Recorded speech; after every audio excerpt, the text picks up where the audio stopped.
नमस्कार। आज हम बात करने वाले हैं मॉर्गन हाउसेल की एक बहुत ही दिलचस्प किताब द साइकोलॉजी ऑफ मनी के बारे में। अब देखिए, ये कोई कैसे अमीर बने वाली गाइड बिल्कुल नहीं है। असल में ये किताब पैसों के साथ हमारे रिश्ते की एक गहरी पड़ताल करती है। तो चलिए इसमें थोड़ा और गहराई से उतरते हैं। तो इस किताब का जो सबसे बड़ा आइडिया है वो ये है कि फाइनेंशियल सक्सेस इस बात पर उतनी डिपेंड नहीं करती कि किसी को कितनी नॉलेज है, बल्कि इस बात पर ज्यादा डिपेंड करती है कि उसका बर्ताव कैसा है। मतलब ये सब कुछ साइकोलॉजी का खेल है। हम अक्सर क्या सोचते हैं, यही ना, कि जितनी अच्छी पढ़ाई, जितनी बड़ी नौकरी, उतनी ज्यादा दौलत होगी, है ना। पर असल में ये एक बहुत बड़ा मिथक है और ये किताब इसी मिथक को तोड़ती है। और इसे समझने के लिए दो बिल्कुल असली कहानियों को देखते हैं।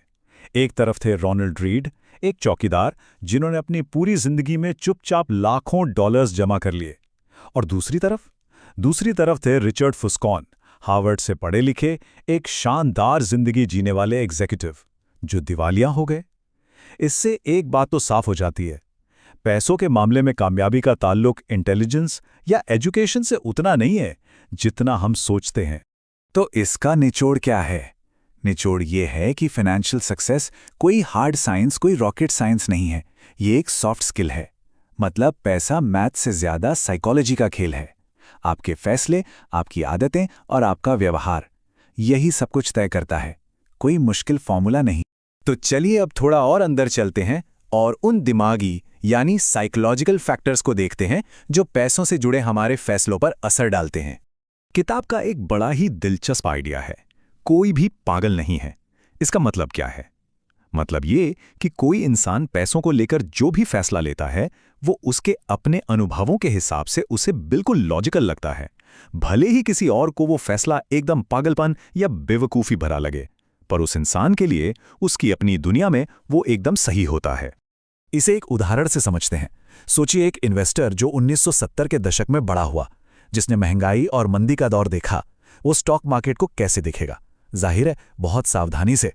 अब उसकी तुलना एक ऐसे इन्वेस्टर से कीजिए जो 1990 के दशक में बड़ा हुआ, जब बाजार बस ऊपर ही ऊपर जा रहा था। उसका नजरिया एकदम आशावादी होगा। तो यहां कोई सही या गलत नहीं है, बस दोनों के अनुभव बिल्कुल अलग हैं। और यहीं पर एक और बड़ी मुश्किल सामने आती है, जिसे कहते हैं गोल पोस्ट का लगातार हिलते रहना। होता क्या है कि लोग दूसरों को देखते हैं, लालच बढ़ता है और उनका इनफ यानी काफी है वाला पॉइंट हमेशा आगे खिसकता रहता है। और इसी चक्कर में कभी-कभी बहुत अमीर लोग भी ऐसे रिस्क ले लेते हैं जिनकी उन्हें जरूरत भी नहीं होती और सब कुछ गंवा बैठते हैं। तो अभी तक हमने अपने अंदर की यानी दिमागी साइकोलॉजी की बात की। अब जरा उन बाहरी ताकतों पर नजर डालते हैं जो हमारे फाइनेंशियल नतीजों पर बहुत बड़ा असर डालती हैं। देखिए, लक और रिस्क ये एक ही सिक्के के दो पहलू हैं। सफलता कभी भी 100% सिर्फ मेहनत का नतीजा नहीं होती। जैसे बिल गेट्स, वो जीनियस तो थे, पर वो लकी भी थे कि उन्हें एक ऐसे स्कूल में पढ़ने का मौका मिला जहां उस जमाने में कंप्यूटर था। ठीक वैसे ही नाकामी का मतलब हमेशा ये नहीं होता कि किसी ने मेहनत नहीं की। कभी कभी बस रिस्क आपके खिलाफ चला जाता है। तो सबक ये है कि ना तो किसी की कामयाबी से बहुत ज्यादा इंप्रेस होना चाहिए और ना ही किसी की नाकामी से बहुत निराश। आप वॉरेन बफे की बात करते हैं। उनकी इतनी बड़ी दौलत का राज क्या है? सिर्फ ये नहीं कि वो एक बेहतरीन इन्वेस्टर हैं। राज इस बात में छुपा है कि वो बचपन से ही एक अच्छे इन्वेस्टर रहे हैं। उनका असली सीक्रेट वेपन कुछ और था, और वो है कंपाउंडिंग का जादू। और ये आंकड़ा आपको हैरान कर देगा।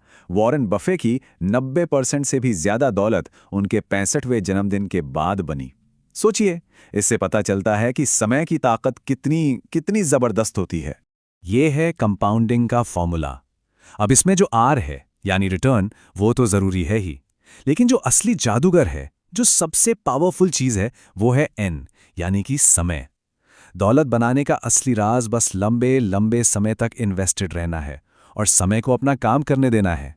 तो हमने पैसा बनाने की ताकतों को तो समझ लिया, पर अब बात करते हैं उससे भी ज्यादा जरूरी चीज की, अमीर बने रहना। क्योंकि अमीर बनना और अमीर बने रहना, इन दोनों के लिए बिल्कुल अलग अलग माइंडसेट की जरूरत होती है।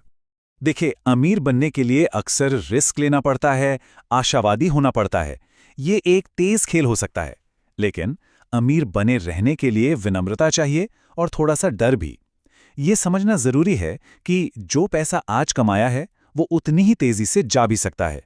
ये एक धीमा और डिफेंसिव गेम है। अब यहाँ एक बड़ा ही दिलचस्प सवाल है, जरा सोचकर देखिए। जब सड़क पर कोई चमचमाती हुई फरारी दिखती है तो मन में सबसे पहला ख्याल क्या आता है? हम उस कार के मालिक के बारे में क्या सोचते हैं? तो सच तो ये है कि हम ये नहीं सोचते, वाह उस कार का मालिक कितना कूल है, बल्कि हम ये सोचते हैं, काश ये कार मेरे पास होती तो लोग मुझे कितना कूल समझते। और इसी को कहते हैं कार में बैठे आदमी का पैराडॉक्स। मतलब हम दौलत का दिखावा दूसरों से तारीफ पाने के लिए करते हैं, लेकिन दूसरे लोग उसे देखकर सिर्फ अपने सपनों के बारे में सोचने लगते हैं। तो फिर असली दौलत है क्या? ये वो पैसा है जो खर्च नहीं किया गया, वो कार जो नहीं खरीदी गई, वो घड़ी जो नहीं पहनी गई।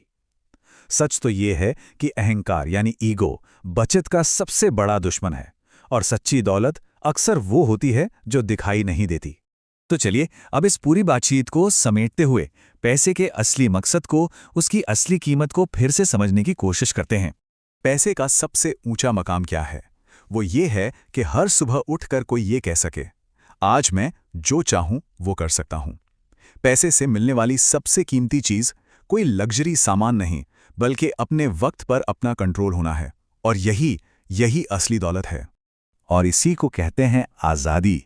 वो करने की आज़ादी जो आप करना चाहते हैं, जब करना चाहते हैं, जिसके साथ करना चाहते हैं और जब तक करना चाहते हैं। पैसा जो सबसे बड़ा डिविडेंड देता है वो यही आज़ादी है। असली खुशी इसी से मिलती है, और पैसा इसे पाने का एक बहुत बड़ा जरिया बन सकता है। तो इस किताब से अगर 3 सबसे ज़रूरी बातें निकालनी हों तो वो ये हैं। पहली, अपने ईगो को कम करें। दूसरी, समय को अपना सबसे बड़ा हथियार बनाएं। और तीसरी, ये पहचानना सीखें कि काफ़ी कितना होता है, यानी अपने लिए इनफ की एक लाइन तय करें। और हम आपको इसी एक सवाल के साथ छोड़कर जा रहे हैं कि किसी की अपनी ज़िंदगी में इनफ यानी पर्याप्त का असली मतलब क्या होता है। फाइनेंशियल सक्सेस और आज़ादी की आपकी अपनी परिभाषा क्या है? शायद इस सवाल पर सोचना ही सबसे ज़रूरी फाइनेंशियल एक्सरसाइज है।